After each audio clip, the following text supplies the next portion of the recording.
Welcome back to another deep dive.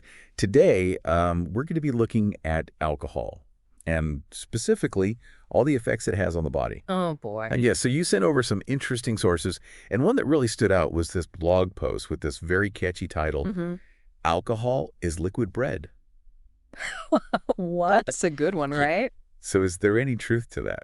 Well, it's definitely a catchy phrase, like you said, and it makes you think about, a lot of alcoholic drinks do get their calories from carbohydrates. Like if Right. you think about the grains in beer Mm-hmm. or the sugars in wine, but it's definitely an oversimplification. Okay, so like we can't just trade in our, sandwiches for a six-pack and call it a day. Yeah, not quite. What's the actual science behind this whole liquid bread idea? Well, so 1 gram of alcohol contains about 7 calories, which is admittedly similar to carbohydrates.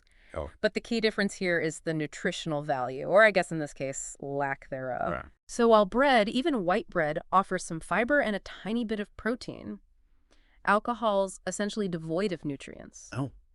It's kind of like a nutritional black hole. So it's not even just about the calories themselves, but what our bodies are getting from them or not getting from them. Exactly. And it gets even more complicated because alcohol not only lacks nutrients, but can actually hinder our body's ability to absorb the good stuff from other foods. Right. For example, alcohol can impair the body's ability to absorb vitamin B12, which is essential for healthy nerve function. Mm-hmm.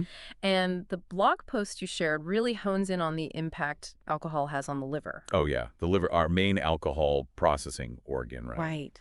I remember it mentioned some pretty serious potential consequences like fatty liver disease and cirrhosis. Yeah, and it's important to understand why Mm. the liver plays a critical role in filtering toxins from our blood. Right. So when we drink alcohol, the liver prioritizes breaking down that alcohol, and that can put it under a lot of stress. Makes sense. Over time, this can lead to a buildup of fat in the liver, which is fatty liver disease. Uh-huh. And if the damage continues, it can progress to cirrhosis, which is scarring of the liver. Wow. Cirrhosis can then lead to liver failure and even death. That paints a pretty stark picture of what excessive drinking can do to our livers. Yeah. And it makes me wonder if the liver is so busy dealing with the alcohol, what other important functions might it be neglecting? That's a crucial point. The liver is involved in hundreds of bodily functions, from producing bile for digestion to regulating blood sugar and cholesterol levels. Oh, wow. So when it's overwhelmed with alcohol, those processes can be disrupted, potentially leading to a cascade of negative health effects. So the effects reach far beyond just the liver then. They do. The blog post also mentioned a whole laundry list of other health risks links to alcohol, from cancer to heart problems to mental health issues. hmm It's pretty alarming to see it all laid out like that. It really highlights the need for us to be informed about the risks. For example, studies have shown that acetaldehyde, a byproduct of alcohol metabolism, can directly damage DNA, increasing the risk of certain types of cancer, particularly in the mouth, throat, and liver. Oh, wow. Alcohol can also disrupt brain chemistry, contributing to mental health disorders like anxiety and depression. Makes sense. And over time, excessive drinking can weaken the heart muscle, increasing the risk of heart disease and stroke. Okay, so we've established that heavy drinking is definitely a bad idea, but the blog also touched on this idea of moderate drinking Mm-hmm. and how it could potentially have some benefits. Right. Is there any truth to that? Like that one glass of red wine a day that everyone always talks about? That's a common belief. Yeah. And there has been some research suggesting potential benefits of moderate alcohol consumption, particularly for heart health. Oh, interesting. However, it's absolutely crucial to remember that alcohol at its core is a toxin. Right. Any level of consumption carries some degree of risk. So even that relaxing glass of wine after work isn't entirely risk-free. Exactly, and it raises a really important question. Are the potential benefits of moderate drinking worth the risks, especially when abstaining from alcohol is the safest option? That's a great point. It's easy to get caught up in the cultural acceptance of drinking, Yeah. but we need to really weigh the potential downsides. Mm-hmm. Okay, so we've covered a lot of ground here, and I'm already starting to rethink my relationship with liquid bread. I think that's a wise takeaway. Yeah. The phrase liquid bread might be catchy, but it oversimplifies a complex issue. Right. Alcohol's effects go far beyond simple calories, and understanding those effects is crucial for making informed choices about our health. Speaking of informed choices, Mm. where do we go from here? Well, knowing what we now know about alcohol's impact, how can we apply this knowledge to our own lives? How can we make conscious decisions about our drinking habits, considering both the risks and potential benefits? Right. Those are the questions I would encourage you to ponder as we move forward in this deep dive. Great questions. It's interesting how we often hear, like, conflicting information about alcohol. Mm-hmm. One study will say, red wine is good for you, Right. and then the next one says, any amount is harmful. Yeah. It can be really confusing. Like, how do we make sense of it all? It's true. There's a lot of research out there, and sometimes the findings can seem contradictory, Right. and that's where critical thinking comes in. Okay. We need to look beyond the headlines and really delve into the details of each study, Yeah. Consider the methodology, the sample size, Hmm. even who funded the research. So we can't just take everything we read at face value. Right. We need to be like savvy consumers of information, Absolutely. especially when it comes to our health. Yes, and it's also crucial to consider our own individual circumstances, too. Okay. What might be considered moderate for one person could be too much for another, Right. depending on factors like our health history or genetic predispositions, and even our body size. That makes sense. It's not a one-size-fits-all situation. Exactly. And even if there are potential benefits associated with moderate drinking, Mm-hmm. those benefits might be outweighed by the risks for certain individuals. Yeah. Ultimately, it's a personal decision Right. that should be made in consultation with a healthcare professional. Okay, so we need to be smart, Yeah. do our research, and talk to our doctors. Mm-hmm. But here's another thing that's always baffled me. Like, what about all the mixed messages we get from society? Yeah. On one hand, we have public health campaigns warning us about the dangers of alcohol. Right. But on the other hand, alcohol is everywhere. It is. It's in movies, TV shows, advertisements. It's almost like we're constantly being encouraged to drink. You've hit on a really important point. Yeah, Alcohol is deeply ingrained in our culture. it really is. It's often associated with celebration, Mhm. relaxation, Mm-hmm. socializing, Right. and those associations can be very powerful, Yeah. making it difficult to separate the reality of alcohol's effects from the perceived social benefits. It's like, we know it's not the healthiest choice, but it's so normalized that we sometimes brush aside the risks, Yeah. especially when everyone around us is drinking. Mm. Peer pressure is a real thing even for adults. Absolutely. And that's why it's so important to have open and honest conversations about alcohol, to challenge those societal norms and encourage responsible decision-making. Yeah. We need to create an environment where people feel comfortable making choices that align with their own health goals, regardless of what others are doing. So instead of just blindly accepting that drink till you drop mentality, Right. we can promote a culture of mindful drinking, Exactly. where people are aware of the risks and make conscious choices about their consumption. Precisely. It's about shifting the focus from quantity to quality, from getting drunk to savoring the experience. Mm-hmm. And it's about recognizing that there's no shame in choosing not to drink at all. So it's not about being a teetotaler or a party animal. Right. It's about finding a balance that works for you and prioritizing your well-being. All this talk about alcohol is making me thirsty, but maybe not for a beer. Okay. What about the importance of staying hydrated when drinking? That's a crucial point that often gets overlooked. Uh-huh. Alcohol is a diuretic, Okay. meaning it increases urine production. Right. And when we lose more fluids than we're taking in, we become dehydrated. So that pounding headache the morning after a night out Mm-hmm. might not just be from the alcohol itself, but also from being dehydrated. Exactly. And dehydration can also affect our cognitive function, making us feel foggy-headed and sluggish. Oh, really? So a simple way to mitigate some of the downsides of alcohol is to stay hydrated by drinking plenty of water throughout the evening, especially in between alcoholic beverages. Okay, that's a super practical tip. I'm definitely going to make a conscious effort to drink more water when I do choose to have a drink. Good. It's amazing how something so basic can make such a difference. It really is. We've talked a lot about the negative aspects of alcohol, Mm-hmm. but is there ever a time when it might actually be beneficial? Like, what about all those claims about red wine being good for the heart? Is there any scientific backing to that? That's a question researchers have been exploring for decades. Right. And the answer, as with many things in science, is nuanced. Okay. Some studies have shown that moderate consumption of red wine in particular might have some cardiovascular benefits due to the presence of antioxidants, like resveratrol.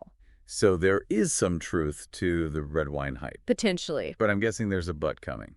Of course, while resveratrol has shown promise in laboratory settings, Mm-hmm. research on its effects in humans is far from conclusive. Okay. And even if there are some benefits, they need to be weighed against the potential risks. Right. Plus, you could theoretically get those same antioxidants from other sources like grapes, berries, and peanuts without the added risks of alcohol. So basically pinning all our hopes on a glass of red wine for a healthy heart might be a bit of a stretch. Yeah, I'd say so. It's better to focus on a balanced diet and healthy lifestyle overall. Yeah, this whole conversation's got me thinking. Yeah.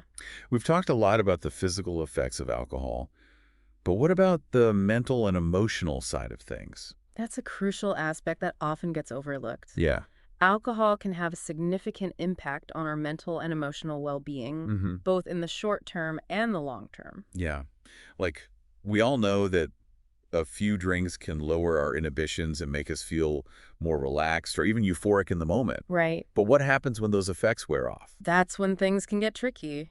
Yeah. Alcohol is a depressant. Oh, right. So while it might initially lift our mood, it can ultimately worsen feelings of anxiety, sadness, and even lead to more serious mental health issues like depression and addiction. So it's like a temporary escape that can actually make things worse in the long run. Exactly. And I imagine that's especially true for people who are already struggling with mental health challenges. Absolutely. Alcohol can exacerbate existing mental health conditions and make it more difficult to manage symptoms. Yeah. It can also interfere with medication and therapy, hindering recovery. That's something to be really mindful of. It's easy to fall into the trap of using alcohol as a coping mechanism, Yeah. but it's important to seek healthier ways to deal with stress, anxiety, and other emotions. I couldn't agree more. And it's important to remember that there's no shame in seeking help. If you're struggling with alcohol or its effects on your mental health, there are resources available to support you. Right. Therapists, support groups, and even online resources can provide guidance and help you develop healthier coping mechanisms. That's so important to emphasize. It is. There's no shame in reaching out for support. We all need a helping hand sometimes, especially when it comes to something as complex as alcohol. Yeah. Okay, so we've covered a lot of ground here, from the science behind liquid bread to societal pressures around drinking and the potential mental health implications. We have. It's been a real eye-opener. And we've just scratched the surface. I know, right? There's so much more to explore when it comes to alcohol and its effects on our bodies and minds. But for now, I think we've given our listener plenty to chew on. You sent in some great questions, so let's dive into those in part 3.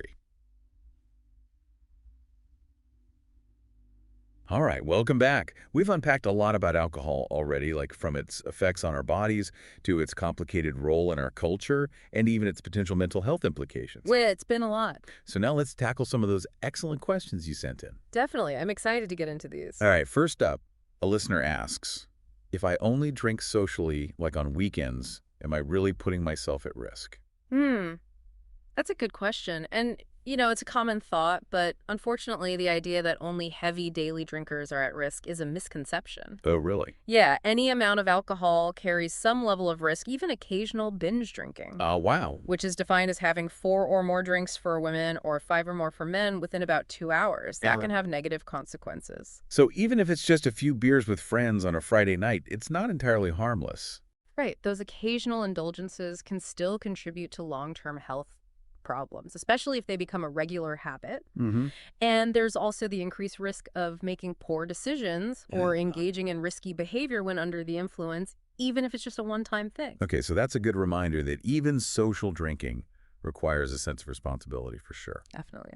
Okay, next question. This one is about types of alcohol. The listener asks, are certain types of alcohol healthier than others?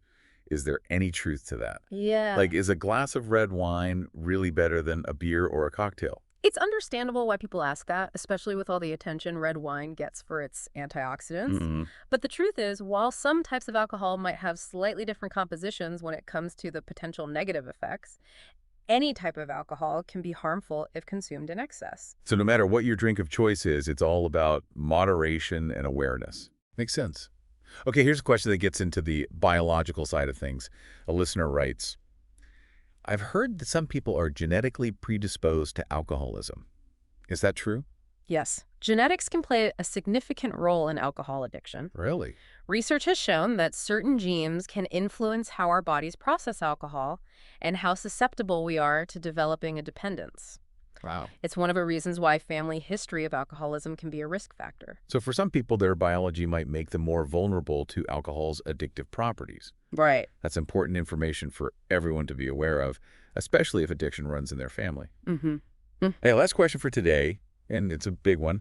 The listener asks, what are some signs that my drinking might be becoming a problem? That's a crucial question, and it takes honesty with ourselves to answer it truthfully. Some red flags to watch out for include finding yourself thinking about alcohol frequently, drinking more than you intended, or more often than usual feeling the need to drink to relax or cope with stress, experiencing withdrawal symptoms like anxiety or shakiness when you don't drink, or continuing to drink despite negative consequences in your life. Those are some pretty clear warning signs. Yeah. If any of those resonate with you, it's definitely a good idea to seek professional help. Yeah, absolutely. And speaking of help, before we wrap up, are there any resources you recommend for listeners who want to learn more about alcohol or get support for themselves or someone they know? Absolutely. The National Institute on Alcohol Abuse and Alcoholism, or NIAAA, has a wealth of information on their website. Yeah. They also have a helpline you can call or text for support. Oh, fantastic. Another great resource is the Substance Abuse and Mental Health Services Administration, or SAMHSA. Okay. They have a national helpline,